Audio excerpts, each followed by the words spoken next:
가정집 현관문의 테러입니다. 충격적인 제보 영상 만나보시죠. 자, 가정집 앞으로 웬 남성이 옵니다. 창문 안을 슬쩍 보더니 또 현관문도 야야야야. 남자가 흘리지 말아야 될 건 눈물뿐만이 아닌데 저걸 저렇게 또 후다닥 뒤도 안 돌아보고 빠르게 도망을 칩니다. 정말 식사 시간에 죄송합니다만 저 사람은 꼭 잡아야겠기에 방송 좀 해달라고 부탁을 하셨습니다. 그래서 저희가 전해드립니다. 네, 지난 7월 24일 저녁에 강원도의 한 아파트에서 벌어진 일입니다. 제보자 혼자 집에 있는데 한 남성이 와서는 주방 쪽 창문을 들여다보고 보신 것처럼 문 앞에 걸려있던 우산과 손잡이에 소변을 보고 도망을 쳤습니다. 제보자가 경찰에 신고를 하고 기다리고 있는데 며칠 뒤에 모르는 번호로 전화가 와서는 다짜고짜 사과를 했다고 합니다. 번호를 알고 있었다는 거잖아요. 제보자는 딸과 단둘이 사는 한부모 가정이어서 행정복지센터에서 쌀을 좀 저렴하게 구매를 하고 있었는데 이 쌀을 배달해오던 배달부였던 겁니다. 제보자에 따르면 이 남성도 일자리 지원을 받은 사회적 배려 대상자였다고 하고요. 업체에서 남성이 일을 그만뒀고 뉘우치고 있다는 이야기를 전해 들었다고 합니다. 제보자는 어린 딸과 단둘이 살고 있는데 주소며 전화번호, 이름까지 다 이 남성에게 노출이 돼서 많이 불안해하고 있는 상황입니다. 자, 김은배 팀장님. 들으신 것처럼 아이와 단 둘이 살고 있어요, 제보자분은. 자, 그런데 앞서 보신 것처럼 저 남성 집 주소를 압니다. 그렇죠. 얼마나 무서우시겠어요. 그렇습니다. 저 남성이 쌀을 배달한다고 한다면 쌀을 배달해야 되는데 불구하고 소변까지 배달을 했어요. 저 소변 배달한 건 아까 말하신 대로 고의성이 있기 때문에 저렇게 이번에는 넘어갈지 모르지만 다음에 소변 배달하게 되면은 교도소 문이 활짝 열리니까 앞으로 그러면 절대로 안 됩니다. 공포의 소변 테러입니다. 가급적이면 식사 시간이라서 저희가 이런 거 전해드리지 않으려고 했는데요. 너무 소름 끼치는 사건이라서 준비했습니다. 만나보시죠. 자, 대낮에 유리창 앞에 서 있는 저 남자. 몸을 비틀비틀하면서 쏴 하고 있는데요. 자, 문제는 여기가 가게 유리문입니다. 안에 사람이 가득해요. 대놓고 구경하라는 듯 저 짓을 하고 있는 겁니다. 그것도 아주 오랫동안. 이게 도대체 뭡니까, 얘? 예?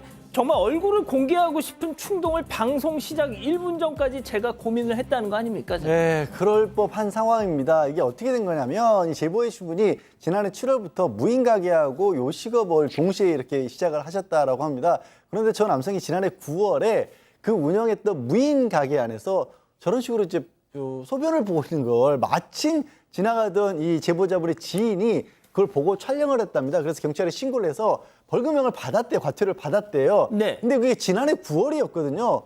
근데 그게 이제 앙심을 품었던 겁니다. 그래서 이제 갑자기 최근에 얼마 전부터 제보자의 가게 이 오픈한 데 찾아와가지고 뭐 직원들도 위협하고 뭐 이렇게 뭐 행패를 부리기 시작을 했다는 겁니다. 근데 뭐 경찰에 신고해도 딱히 다른 수도 없고 하니까 계속해서 나타나더니 급기야는 지금 보신 것처럼 저렇게 다른 가게입니다. 다른 가게에 찾아와서 저렇게 유리 앞문을 대고 실례를 하고 있는데 보시면 아시겠지만 저기 대낮이에요. 대낮이고 안에 대낮이에요. 네, 손님들도 있었던 겁니다. 저러고 한참을 저렇게 있었던 겁니다. 저도 진짜 저는 위에 얼굴뿐만 아니라 밑에도 확 치워버리고 싶네요.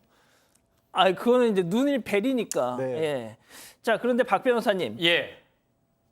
또 왜 이렇게 오줌을 소변을 오래 싸 또?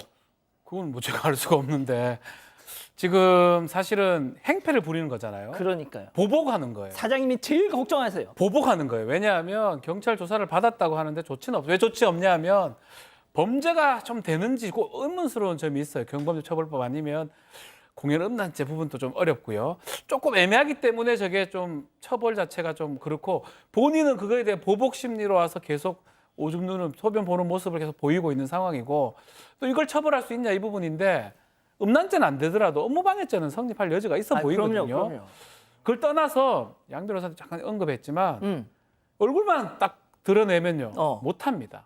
그렇죠. 사건 반장에서 이분이 하고 계십니다라고 이렇게 공개를 하면 절대 못한다. 외국에서는 다 공개하죠. 왜냐하면 범죄가 될 수가 있고요. 또 또타이 하는 거잖아요. 또 또타이. 그러니까.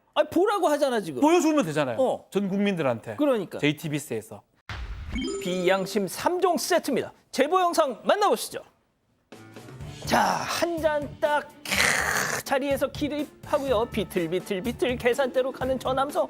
자, 자, 건네받은 카드로 사장님 결제 시도하지만 자, 잔액 부족. 아이 그래서 카드에 300만 원 들어있다니까 그래. 자 제시도 하지만 계속비. 아이 진짜 더러워서 정말 오늘 안에 입금 콜. 자 결국 전화번호 이름 받아 적고 사장님 마음씨 좋은 사장님 저 사람 보내줍니다.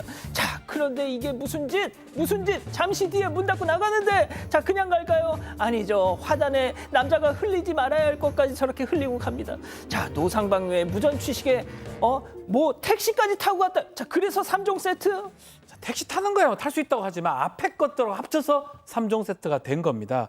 지난 16일 오전인데요. 이 경남 창원의 식당에서 남성이 와서 한 밥하고 술하고 한 2만 원치 정도 시켜 먹고 술에 취한 것 같아요. 비틀비틀거리면서 와가지고 카드를 긁었는데 잔액 부족이 떴습니다. 그러면 당연하죠. 뭐 현금으로 계산하거나 해야 되는데 주민증을 좀 맡겨달라 하니까 주민증도 맡기지 않고 체크카드 정도 맡겼는데 체크카드 나중에 주겠다.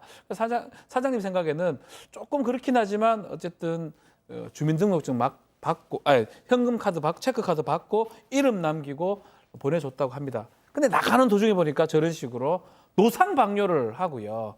아니 돈이 없다는 사람이 택시를 타고 나갔습니다.